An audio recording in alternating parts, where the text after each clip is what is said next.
Anytone has revealed a brand new HT radio, dual band DMR HT. They're calling it the D168UV, and it's more of a budget-friendly DMR and analog radio. We're going to look at it right now. This was sent to me by Bridgecom Systems. This video is being recorded around mid-October, and this radio will be released for production sales. Will be released for full-out sales. You can pre-order it now. Warning, not Part 90 approved, it says. Right there. Okay, then. Well, there you go. So, not really capable of commercial or GMRS stuff.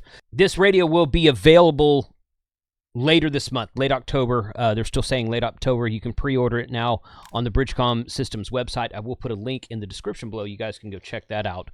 But let me show you the overhead screen here, and we'll get a look at the radio box itself. So the radio is a little bit smaller than the 868UV2 Plus. In fact, I'm going to go get my 868UV2 Plus here in a minute, kind of size comparison, the two radios. It's got a cradle here. There's the antenna. Whoa. Okay, it's got a longer antenna right there. Wasn't expecting that. Okay, good. That's a shorter antenna right there. Comes with two antennas. Good. That is, oh wow, it comes with two batteries. Okay then. Nice. I'm not sure. It has a space right there for two batteries. I'm not sure if they sent that to me because they knew I was doing the video, or if it actually comes with two batteries. Hopefully, it comes with two batteries. And it's got two different battery sizes with it, and it looks like it came with both of them. So hopefully that's true for the consumer as well.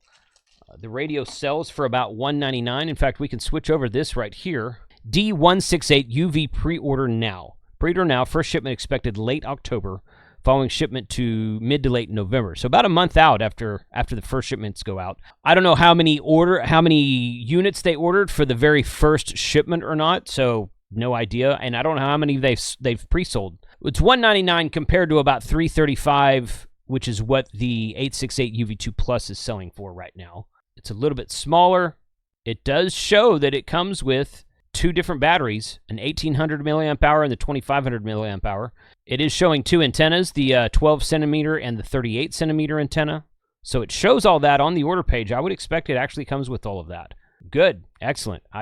That's great. Comes with two different batteries. They also sent out in their most recent email, and they sent me this at the time they sent me the radio as well. This is a comparison chart between the 878UV2 Plus and this D168UV model. Now, I've said before, the D868UV2 Plus, I'm getting all these model numbers confused in my head. The current Anytone, the top of the line, the $335 one, is one of my favorite radios. It's got like a 3100 milliamp hour battery. It's got true transmit and receive APRS with analog. It holds 3,000 memory channels. And it has a beautiful color display. It's just a great looking and performing HT radio. The battery lasts for several days. It's just a great radio. One of my favorite radios. I take it with me just about everywhere I go. This is going to be basically its little brother, because this comparison chart right here shows that the model name on the center is the 878UV2 Plus, and the one on the right is the 168UV. You can see right there that the 168UV does not have GPS, Bluetooth, and it does not have a top button. Okay, looking at it right here, does not have a top button. It does analog APRS transmit with a fixed beacon only, but it does not receive APRS, analog APRS. And of course, it will do digital APRS transmit receive over a hotspot like most radios will do. Airband does not have airband receive. It is SMS APRS message. Well, it says SMS APRS message receive. So that's a little odd that it'll receive APRS SMS messages, but it won't receive analog APRS SMS. Maybe it's just talking about receive over digital APRS messaging. I'm not sure on that. I may have to research that a little bit and clarify that in a later video. Memory IC capacity is 2 gigs. Digital contacts is 500,000 on both radios. It has its own firmware. It has its own CPS programming software. Type USB-C charge. Type C charge. It says it's talking about USB-C. Type C charge is the battery on the 878. Now, a while back, I upgraded all of my Anytones to the USB-C rechargeable battery, so I have that on all 2 of my models now, plus the B-Tech model, the B-Tech 6x2, that's almost the same radio.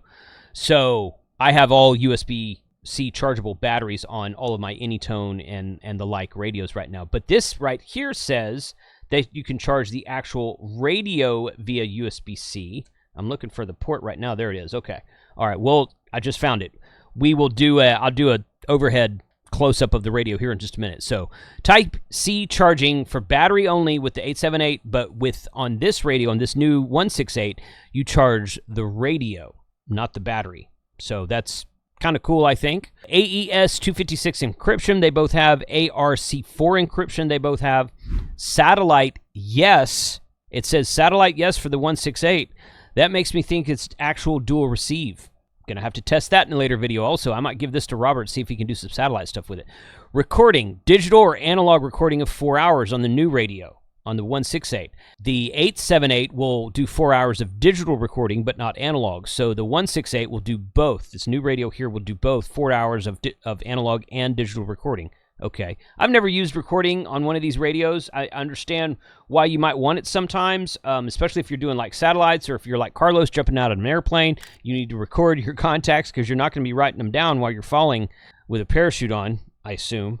So I understand some people use that. I've never used it myself, but to each his own, I guess. Noise reduction, yes. QDC 1200 signaling, yes. Part 90 certification will be available by middle of September. So apparently they've submitted it for Part 90 certification, but it's not ready yet. RED certificate, RED certification. Yes, ham band will be available by middle of September. I don't know what RED certification is. I may have to look that one up as well. Transmit power is 5 watts on VHF, 4 watts on UHF is the high. The 878 is 7 watts on VHF, 6 watts on UHF, so it doesn't transmit quite as high. The difference between 5 and 7 watts is really going to be pretty negligible. You're not going to notice a huge difference there. The battery capacity on the 878 is 3100 milliamp hours. I don't even think they make the smaller battery for it anymore. And the battery capacity on this new radio, the 168, is 1800 and 2500. That's the 2 batteries that I got right here. This one is 1800 milliamp hours. It's a little bit thinner.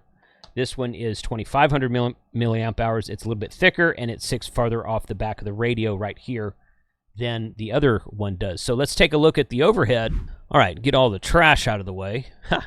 This is all the packing from the... It only came with 1 belt clip, and the belt clip attaches to the radio, so that's okay. So the battery doesn't need a belt clip on it. Belt clip attaches right there, so it comes with 1 belt clip. Good deal. Here's your information right here about the radio itself. This is the 2 batteries here. You can see this one on the right is thicker because it's higher capacity. And if we put the higher capacity one on, you see it kind of sits off the back of the radio right there a little bit. Not a big deal. I'm just pointing out the differences. That's all I'm doing, is pointing out the differences. This one right here is almost flush with the radio, not quite, but that's where that is right there. Okay, so we turn it on. We get the screen right there. Okay, so not as colorful of a screen as what the old one was. That's okay. Got the big letters. It almost looks like it's a larger display. Larger letters on the double display than the old radio was. In fact, you know what? Let me go get my other Anytone radio. That way we can do a side-by-side comparison. All right, this is my green button 868 UV2 Plus. Again, this is one of my favorite radios. I take it with me just about everywhere I go.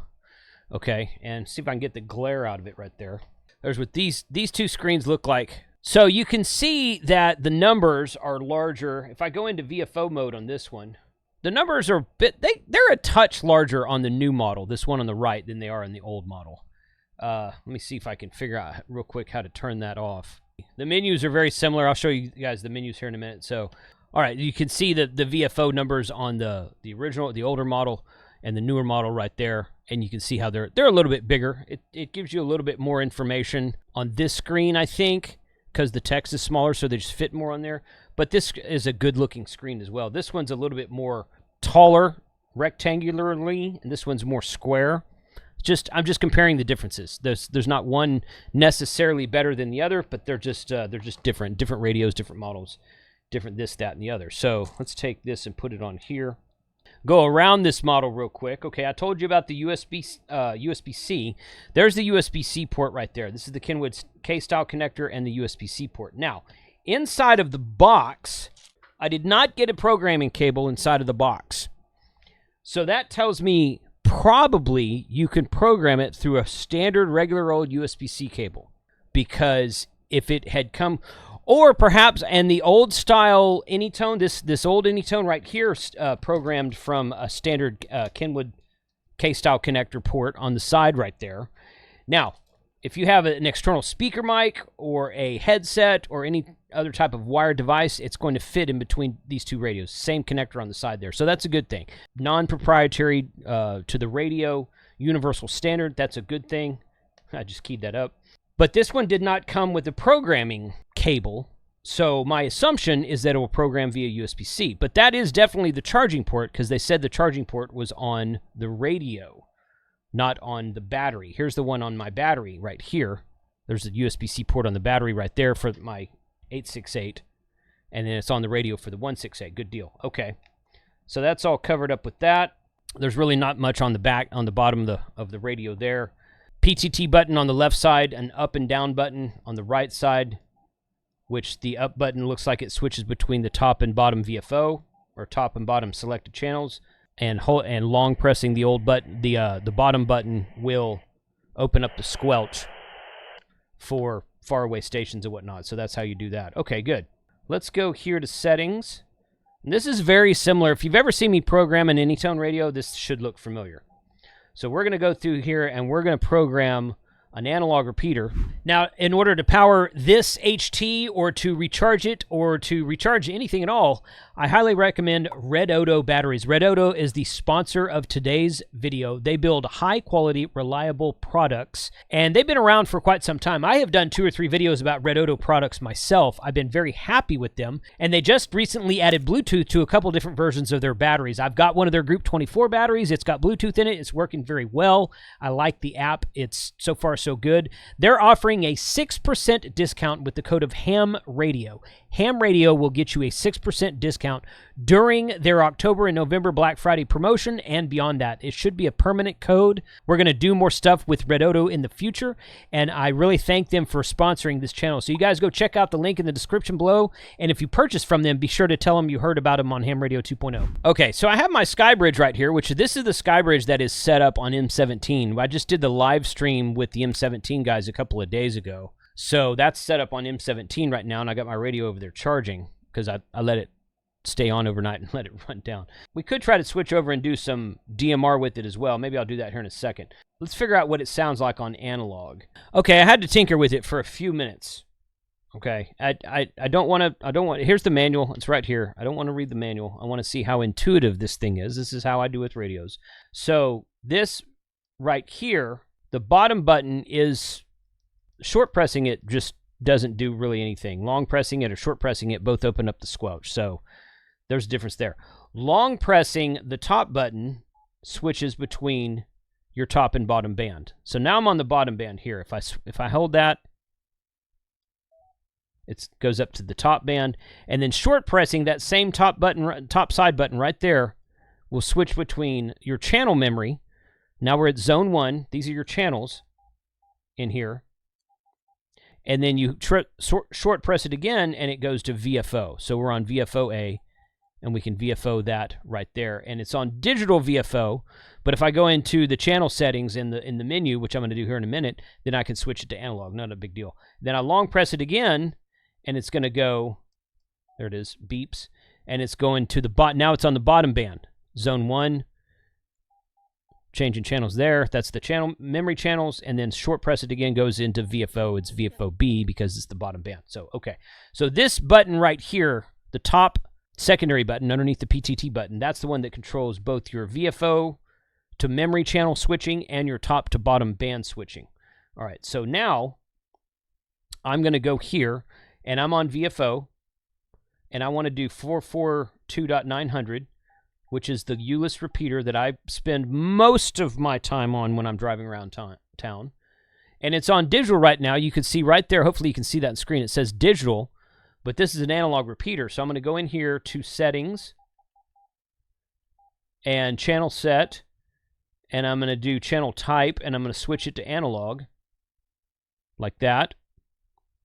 Back, and I'm going to do transmit CTCSS, select 110.9. That's where we're going to sit there. And then we're going to do transmit power, and it does have a turbo setting, and that's supposed to be 5 watts on this. Yeah, we're going to leave it there. It's not as powerful as the bandwidth is going to be wide. Okay, it's already set there. Receive frequency is 442.9. Transmit frequency is 447,900. 9,000, whatever. Plus 5 offset for that repeater. And then I'm going to go back like this. There we go, right there.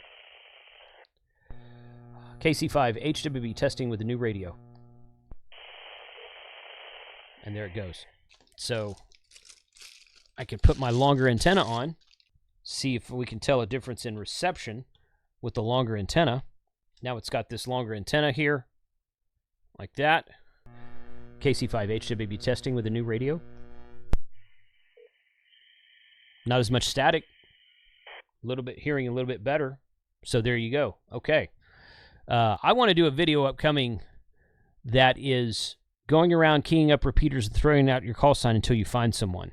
It's all part of my whole key your repeater up every day. I've been kind of lax about doing the key up of the repeater every day myself lately. I've been traveling a bunch lately, so I haven't been home much. But I don't want that idea to pass away. So that's a local. So that was easy. Front panel programming from the front panel, analog repeater, no problem there.